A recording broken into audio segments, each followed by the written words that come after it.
most of us don't have enough minutes in a day because other people are wasting our minutes, or we're actually wasting ourselves by not being concise. And we cross to Annemarie in South Africa for this one. Again, we try to bring different opinions all over the world, and sometimes there's some technical issues. Yes. Especially going to South Africa, and they got load shedding, and but at least there's a message for you today. One challenge that shows up without fail in a coaching conversation is that of, please help me manage my time better. I do not have enough minutes in the day to get to everything that I need to do.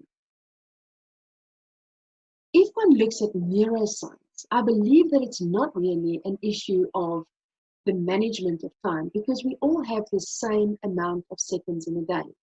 And we can't manage it, we can't control it, we can't have more of it. What we can do, looking at neuroscience, we can manage our thinking. So a few good techniques in how to deal with this is, for example, prioritize your energy-hungry tasks first. Very often, what I see people do is early morning, what do? You open up your laptop, you switch it on, and you look at your emails. And what happens? You see a LinkedIn invitation, you see Facebook, this one and this one's birthday, there's a WhatsApp coming up, or you look at last night's WhatsApps that came through. There's constantly all these distractions. By the time that 2 hours went by, you have not spent your neural thinking on something that would really make a difference. You've spent it on something, you've wasted your neural energy, in essence. You haven't invested your neural energy in thinking that would make a difference, such as strategic thinking, or such as making a good decision with regards to what consultant I'm going to appoint.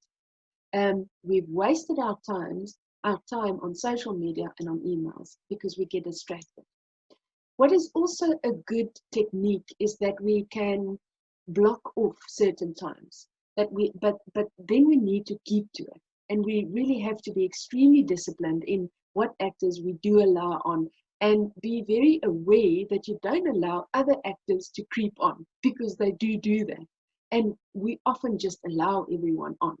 So if you do block off times, for example, that you have a staff meeting first thing in the morning and not 3 o'clock in the afternoon, for example, that would be a good way of applying your neural energy to energy-hungry tasks first.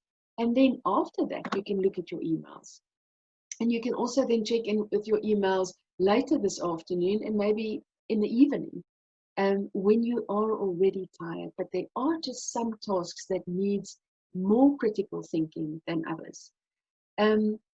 Another technique that you can keep in mind is to visualize. Our visual cortex is much older than our prefrontal cortex, so it's been around for much longer. Outsource some of your thinking to your visual cortex as well. So bring that in and, for example, do a brain dump on a whiteboard in your office and write down everything that's on your mind. Maybe you don't want to do it in public, so do it in a journal, but write down everything that's there so that you can tell your brain, okay, I know it's there, but I'm putting it in the first row, but not on my stage. I want to put it in my first row so that I'm sure that I do not forget about it, but I will not allow it onto my stage, where it just crowds my stage. And the last thing that I want to mention is your biorhythms.